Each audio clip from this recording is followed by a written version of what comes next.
شيخنا بيعرف الأقدار ومصير العباد. مدد. انت اكيد بقالك يومين عمال تقابل صور للشيخ ده وقصص كتير قوي بتتقال عنه، شويه هزار وشويه جد، وفي جزء كبير من الناس مش فاهم حاجه خالص. بس انا هقولك عن ما وراء صلاح التيجاني.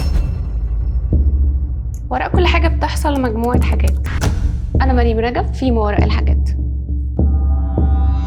بداية الحكاية كانت مع بنت اسمها خديجة، والمفروض ان دي واحدة من اتباعه، ونشرت صور بتجمعها بيه من وهي عمرها سنوات قليلة، لان عيلتها كلها من مريدينه واتباعه وهو شيخهم. بس هي منزلة بوست بتتحاسبن فيه وبتدعي عليه، وحكت قصتها كاملة وكمان موثقاها بالصور. والقصة انه زي ما قلت لك عيلتها كلها من اتباعه، وقالت قد ايه كانت بتحبه، وان المفروض قدرها انها تتجوز ابنه. وما تستغربش من كلمة قدرها دي، لان المفروض الشيخ ده بيعرف الأقدار ومصير العباد. المهم انه قال لها مصيرها وقدرها انها تتجوز ابنه، وطلب منها تتواصل معاه على اعتبار انه كده كده خلاص قدرها. وحصل، وبعد وقت كبير تكتشف البنت ان ابنه خطب بنت غيرها. الله يا شيخنا، هو القدر مش شغال ليه؟ المهم غضبت جدا، لحد ما في يوم كان بيكلمها وبعت لها صور اباحيه وقال لها انا مشتاق. وبعدين قال لها ان الصوره اتبعتت بالغلط، وعشان صدمتها كونه شيخها وبتعتبره في مكان ابوها ويمكن اكتر، قامت مسحت الصورة وانفصلت عن الطائفة دي وبدأت تروح لدكتور نفسي. وكل ده بسببه، وإنها بتعاني منه، وده سبب إنها نزلت الكلام ده. فيحصل الغير متوقع إن أمها تكذبها وتقول إن بنتي من صغرها بسبب قسوة أبوها بتعاني من مشاكل نفسية، وإنها وهي صغيرة بسبب تعرضها للتنمر في المدرسة وبسبب حكاية أبوها ده عمل لها اكتئاب وهلاوس، وان شيخنا مشهود ليه بالاخلاق، وانه اصلا مستحيل يغلط، ده الامام، ده صاحب المقام التيجاني. ايه ده وازاي ام تصدق راجل غريب وتتهم بنتها بابشع الصفات؟ ده السؤال اللي كل الناس سالته. بس انا هقول لك الاجابه. خليني بس اعرفك ايه هي الصوفيه، او اصلا ليه اسمها الصوفيه. مفروض ان كلمه صوفيه اصلها او سببها انهم كانوا بيلبسوا الصوف، وده زي ما بيتم تعريفهم، وده كنوع من انواع انهم زاهدين في الدنيا. وكمان بيتم تعريف الصوفيه على انها صفاء القلب والبعد عن الذنوب والتفرغ لعباده الله على طريقتهم الخاصه. وابن خلدون كان بيقول ان الصوفيه هو الزهد والبعد عن كل مظاهر الثروه وبس التفرغ لعباده الله، وانها بتتعلم عن طريق معلم ليها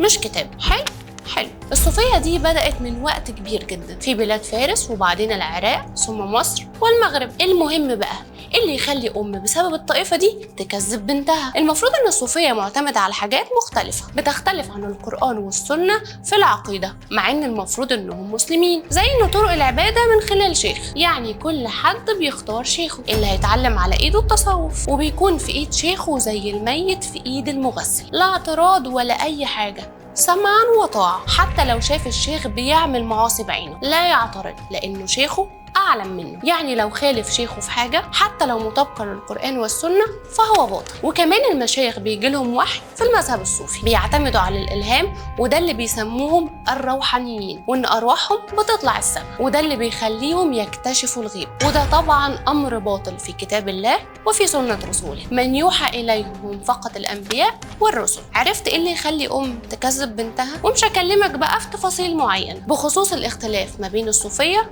وغيرها، لأن مش كل الصوفيين واحد، في أكتر من طائفة: الشاذلية والنقشبندية والرفاعية والتيجانية وغيرهم. وكل واحدة فيهم ليها شيخ مؤسس، وكل واحد فيهم ليه طريقة معينة. بس أنا هكلمك عن صلاح التيجاني اللي المفروض محور حديث الناس اليومين دول. مواليد حي السيدة زينب، وكان عضو في الطريقة التيجانية. بس الطريقة التيجانية فصلوه سنة 2000، راح أسس طريقة جديدة ليه اسمها الصلاحية التيجانية نسبة ليه هو، وراح عمل ضريح في إمبابة وسماه الزاوية التيجانية. وفي 2017 رفضت المشيخة العامة للطرق الصوفية اعتماد الطريقة بتاعته، ووصفتها بأنها مخالفة للأعراف الصوفية. البتنجاني زي ما اتقال عنه في السوشيال ميديا أتباعه مش بس من عامة الشعب زينا، شيخنا مريدينه أسماء تقيلة وفنانين في الوسط الفني، حتى إن كاتب مسلسل الحشاشين واحد من أهم المحبين ليه. وده طبعا كان واضح إنه منعكس على المسلسل، لأنه بطل المسلسل كان إمام لا يعصى له أمر حتى لو كان القتل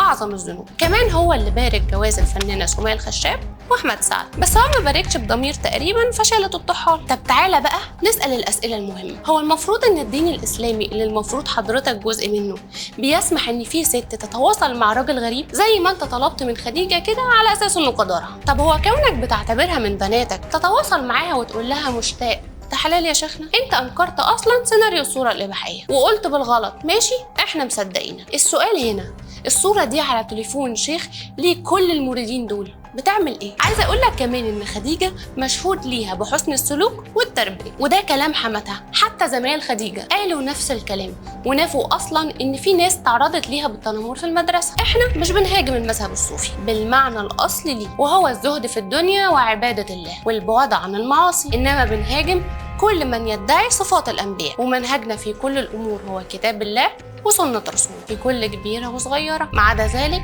مش هنقبل. وكمان مش هنقبل انك ما تشاركناش رايك، وتتاكد انك عامل لايك وكومنت وشير على الفيسبوك، وكمان سبسكرايب على اليوتيوب. انا مريم رجب كنت معاكم في ما وراء الحاجات.